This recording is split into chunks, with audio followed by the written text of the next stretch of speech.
Selamat pagi, pada kesempatan kali ini saya akan tampilkan hasil investasi reksadana obligasi saya di aplikasi Bibit Reksadana. Jadi saya berinvestasi dengan modal awal Rp25.000 dan sudah berjalan selama 8 bulan. Dan sekaligus saya akan bandingkan ketika kita berinvestasi di obligasi negara secara langsung dengan ketika kita berinvestasi di reksadana pendapatan tetap atau di reksadana obligasi. Jadi saya bandingkan mulai dari minimal investasinya, terus kemudian detail yang lainnya seperti itu. Jika kalian ada saran, pertanyaan, atau mungkin usulan topik yang lainnya, kalian bisa sampaikan di bawah. Terima kasih.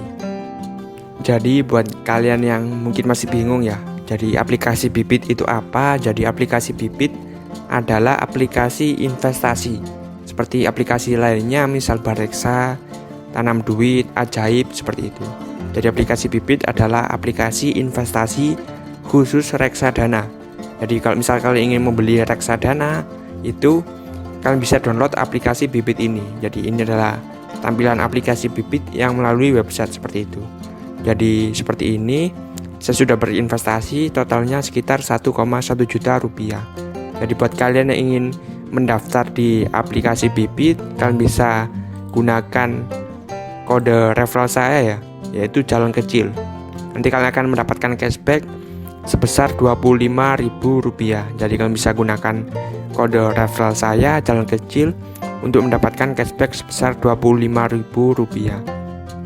Terus kemudian kenapa kita berinvestasi di reksadana seperti itu? Jadi di reksadana itu enaknya seperti ini ya, untuk minimal investasinya itu sangat kecil. Kita bisa ceknya misal di produk reksadana pasar uang ya. Jadi untuk reksadana itu ada 3 secara umum ya, reksadana pasar uang, reksadana obligasi, dan juga reksadana saham. Jadi seperti ini, untuk minimal pembeliannya kita bisa cek di detail dari produk ini. Misal untuk produk yang ini ya, Manulife Dana Kas 2, itu minimal investasinya berapa? Kita bisa lihat di bagian bawah di minimal pembeliannya. Jadi untuk produk Manulife Dana Kas 2 itu minimal investasinya Rp10.000. Jadi ini sangat cocok ya untuk kalian yang mungkin pemula atau mungkin pelajar atau mungkin juga yang ingin coba-coba investasi ya. Itu kalian bisa coba-coba di reksadana seperti itu karena modalnya sangat kecil. Kalian bisa coba misal 25.000 atau mungkin 100.000 seperti itu. Kalau misal di saham kan, kalau misal perusahaan yang bagus, misal BRI itu kan sekitar Rp400.000, atau misal BCA, Bank BCA itu sekitar 3 juta sampai 4 juta rupiah seperti itu. Kalau di reksadana itu kita bisa mulai dengan modal yang kecil seperti itu. Atau mungkin untuk di jenis reksadana yang lainnya ya, saya akan contohkan juga. Misal di reksadana saham, saya akan perlihatkan untuk minimal pembeliannya berapa. Kita bisa pilih ya. Jadi ini ada banyak sekali produknya. Misal yang ini BNI AM Index IDX30 seperti itu. Ini adalah reksadana saham. Kalau yang tadi reksadana pasar uang. Jadi minimal pembeliannya juga sama ya. Untuk minimal pembeliannya juga Rp10.000. Jadi seperti itu untuk di reksadana. Jadi di sini saya akan bandingkan ya, perbandingannya ketika kita berinvestasi di reksadana pendapatan tetap atau reksadana obligasi dengan ketika kita berinvestasi langsung di obligasi.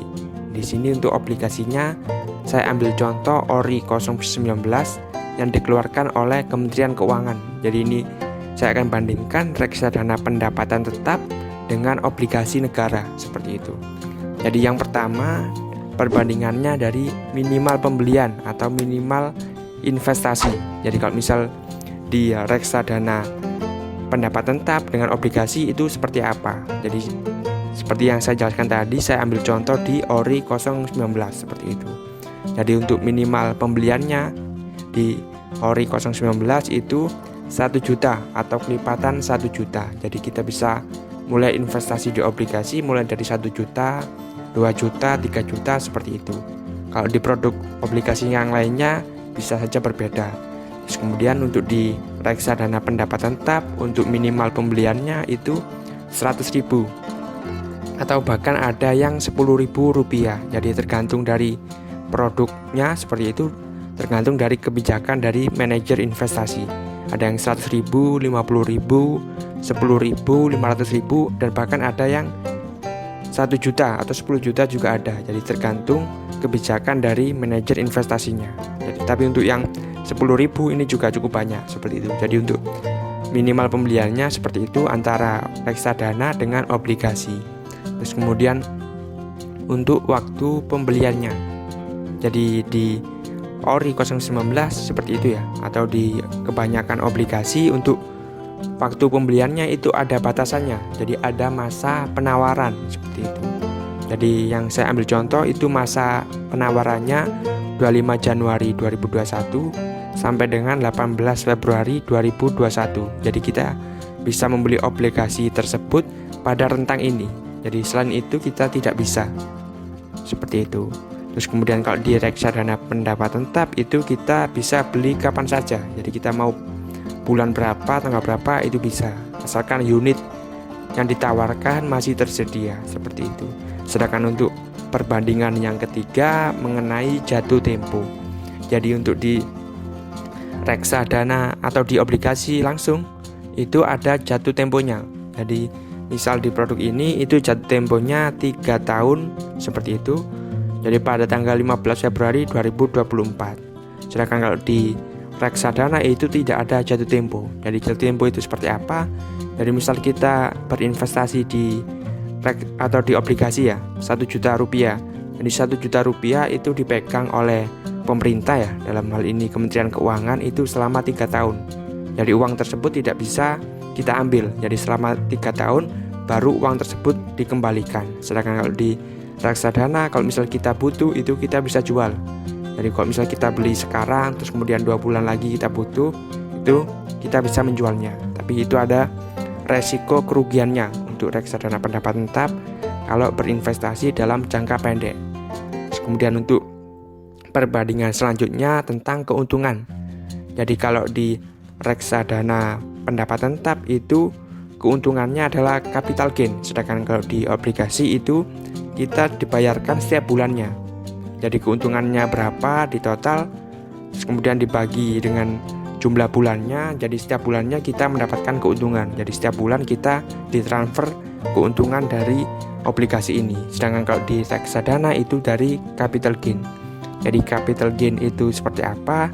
Jadi capital gain ini adalah kenaikan harga unit reksadana.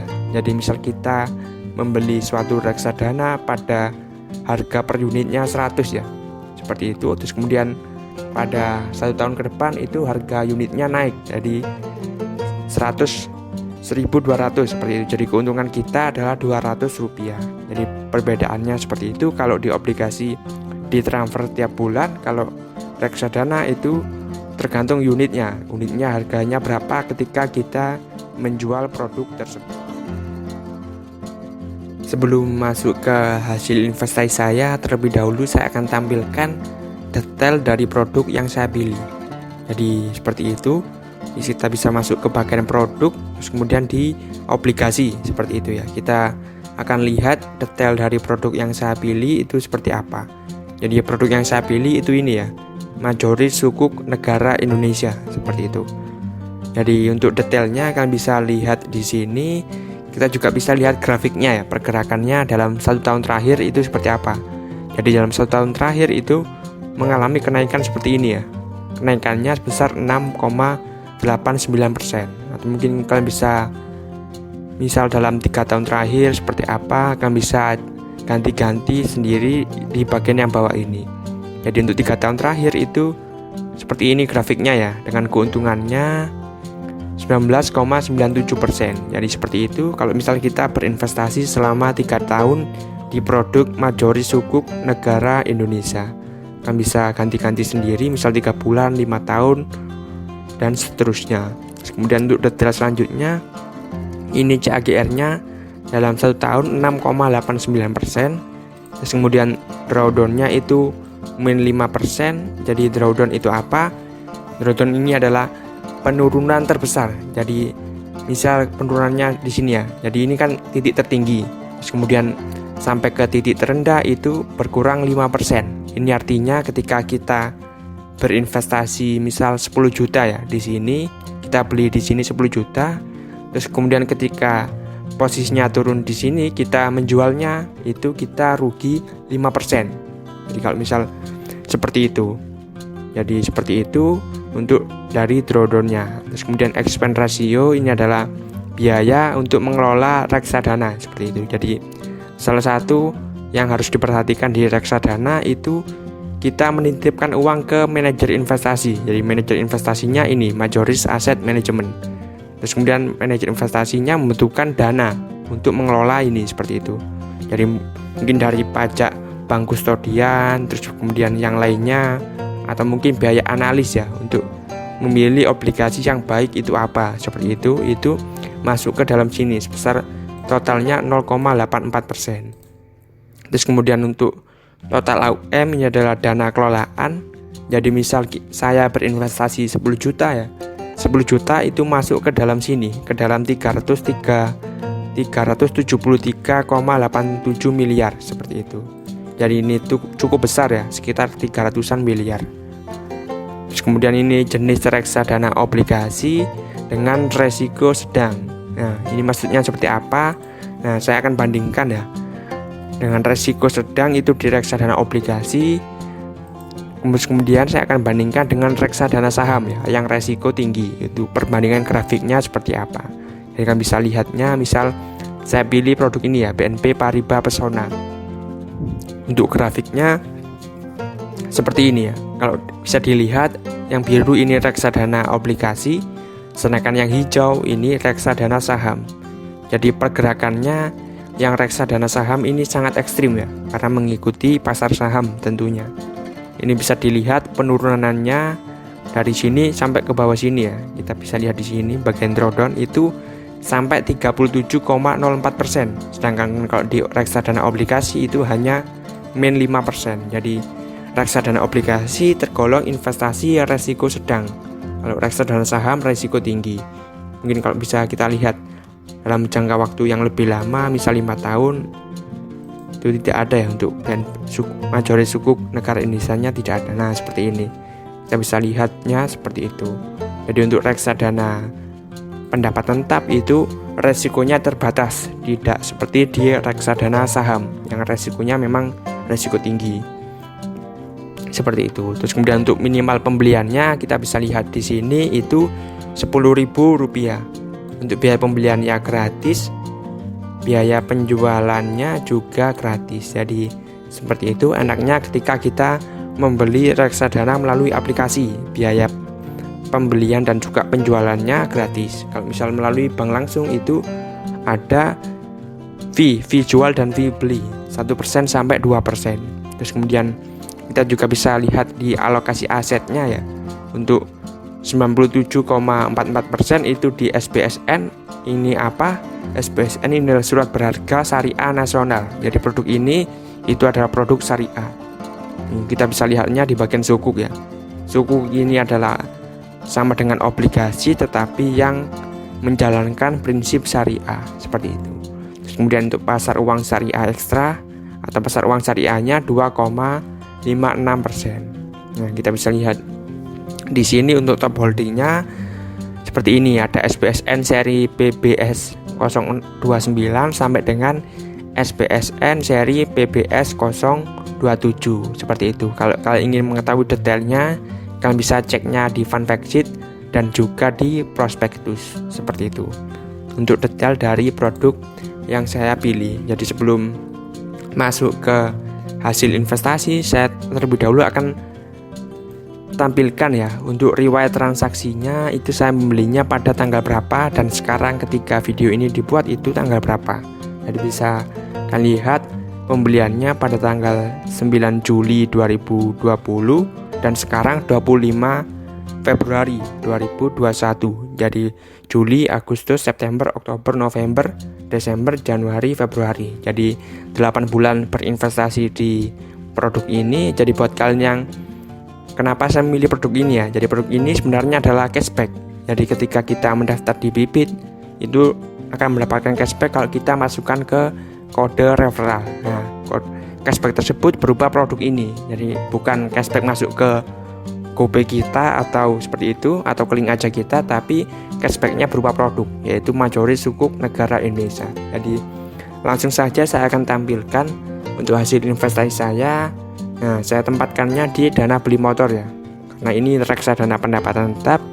Jadi seperti itu. Kalau misalnya reksadana saham untuk jangka panjang, saya masukkan di dana pensiun. Untuk dana darurat, karena untuk jangka pendek ya, misalnya sewaktu-waktu butuh, jadi saya letakkannya di pasar uang. Jadi kita bisa masuk untuk hasil investasinya.